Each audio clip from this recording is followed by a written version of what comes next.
अरे बच्चों, हम लोग आज पढ़ने जा रहे हैं कक्षा 7 गणित इकाई 2 घातांक। घातांक कोई भी चैप्टर शुरू करने से पहले पहले आप क्या करिए कि भूमिका पढ़ लीजिए। अगर आप भूमिका पढ़ लेते हैं तो आपको एक रास्ता मिल जाता है जो भूमिका दिखाता है आपको। अब चलते हैं घातांक। पहले हम घातांक को जानते हैं। घातांक, ये हम जानते हैं कि घातांक है क्या।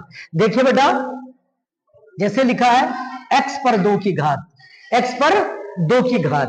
तो देखिए ये x आधार है, आधार है, और 2 क्या है, घात है। तो हमें ये जानना चाहिए, जैसे एग्जांपल के लिए, उदाहरण के लिए, इस टाइम में जिस पृथ्वी पर खड़ा हूं, जिस जमीन पे खड़ा हूं, वो मेरा आधार है। तो कोई भी घात तब होती है जब कोई आधार होता है। अगर आधार नहीं तो घात नहीं बनेगी। तो x क्या है, आधार है। जैसे एग्जांपल के लिए यहां लिखा है n पर 5 की घात, तो n क्या है, आधार है, और 5 क्या है, घात है। अब हम चलते घात, आखिर आवश्यकता क्या पड़ी घात की, क्या जरूरत पड़ी कि हमें घात। तो देखिए बेटा, जैसे बहुत बड़ी चीज लिखिया है 1 0 0 0 0 0 0 0 0, ठीक।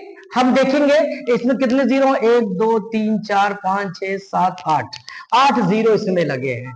तो इसको हम छोटा लिखने के लिए, इसे हम छोटा बनाने के घात का इस्तेमाल करते हैं। तो क्या लिखते हैं, 8 जीरो है, तो 10 गुणे 10 गुणे 10 गुणे 10 गुणे 10 गुणे 10 और गुणे 10, कितना हुआ बेटा, 1 2 3 4 5 6 7 और 1 8, ये 8 हो गया। अब देखिए इसमें जीरो कितने हैं, 1 2 3 4 5 6 7 8 जीरो। देखिए अगर आधार एक जैसा है और बीच में गुणे का निशान है तो घातें आपस में जुड़ जाती हैं। अब आपके दिमाग में एक सवाल आता होगा कि 10 पर तो कोई की घात नहीं है, तो जुड़ेगी कैसे। अगर कोई चीज अकेली लिखी है तो उस पर 1 की घात होती है। जैसे लिखा है 5, तो 5 पर 1 की घात है, जिसे हम लिखते नहीं है। अब हर चीज पर क्या की घात है, 1 की। यहां क्या है, 10, आधार 10 है, यहां आधार 10 है, यहां आधार 10 है, यहां आधार 10 है, यानी आधार हर जहां क्या है, 10 है। तो हमारा क्या हो जाएगा, 10 पर 8 की घात। फिर नहीं समझ में आया, आगे देखते हैं। 10 पर 1 की घात, धन 1 की घात, धन 1 की घात, धन 1 की घात, धन 1 की घात, धन 1 की घात, धन 1 की घात, और धन 1 की घात। क्या हो गया, 1 2 3 4 5 6 7 8। अब इसे हम लिखेंगे 10 पर 8 की घात। अब एक चीज आपके समझ में आया होगा, अगर आधार एक जैसा है तो घातें क्या होती हैं, जुट जाती हैं। जैसे एग्जांपल के लिए लिखा है a पर m और गुणे a पर n। देखिए यहां आधार क्या है, a है, यहां आधार क्या है, a है, यानी आधार एक जैसा है तो घातें क्या करेंगी, जुट जाएंगी। कब जुटेंगी, जब बीच में गुणे का निशान होगा। अब देखिए हम इसे लिख सकते हैं a पर m धन n, ये हमारा क्या हो गया, आंसर हो गया। अब देखिए बेटा, ये था कि घातें जुटती हैं और घातें घटती भी हैं। घटती कब है, जैसे लिखा है a पर m और ऋण a पर भागा a पर n। देखिए जब गुणा था तो घातें क्या कर गई, जुट गई, लेकिन कब, जब आधार सेम है।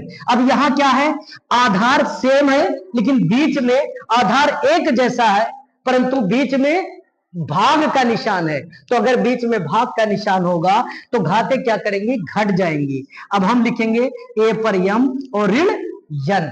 अब देखिए इसको आप कक्षा 7 में हम कैसे लिखते हैं, a पर m बटा a पर n। अब इसे भी, ये दोनों चीजें एक है, यहां इस रूप में है, यहां इस रूप में। अब इसे भी आप लिखेंगे a पर m ऋण n, ये भाग का सेकंड रूप है। समझ में आई बात। चलिए अब कुछ और देख लेते हैं, उसके बाद हम लोग कहां पहुंचेंगे, सवाल पर।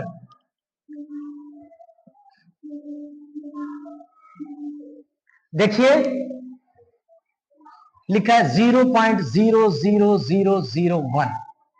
अब इसे क्या करेंगे, पहले इसको हम भिन्न के रूप में लिखेंगे। तो बराबर करेंगे, 1 लिखा।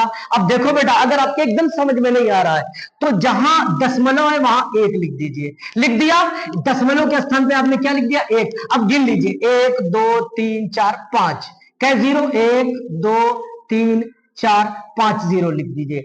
फिर आप समझ लीजिए कि यदि आपको ऐसे लिखना है और इसे क्या करेंगे, हम भिन्न में बदलेंगे, तो बटे में जब हम चेंज करेंगे क्या करेंगे, दशमलव के स्थान पर 1 लिख दीजिए, उसके बाद गिन लीजिए 1 2 3 4 5 5 0 लिख दीजिए। अब क्या करेंगे, अब इसे लिखेंगे 1। हमने आपको बताया जितने 0 होंगे 10 को उतनी बार गुणा कर लीजिए। तो 10 गुणे 10 गुणे 10 और गुणे 10 और गुणे 10। ठीक। अब देखिए यहां क्या हो गया, 1 2 3 4 5। अब आप लिखेंगे 1/10 पर 5 की घात। ठीक। अब इस घात को यदि हम ऊपर ले जाते हैं तो क्या हो जाएगा, 10 पर ऋण 5 की घात। इसे आप क्या लिख सकते हैं, 10 पर ऋण 5 की घात। यानी ये ऊपर जाएगा तो क्या हो जाएगा, ऋण हो जाएगा, और 10 पर ऋण 5 की घात। हमारी भूमिका जो है ये कंप्लीट हो गई, लेकिन आपको अपने घर पढ़ना है।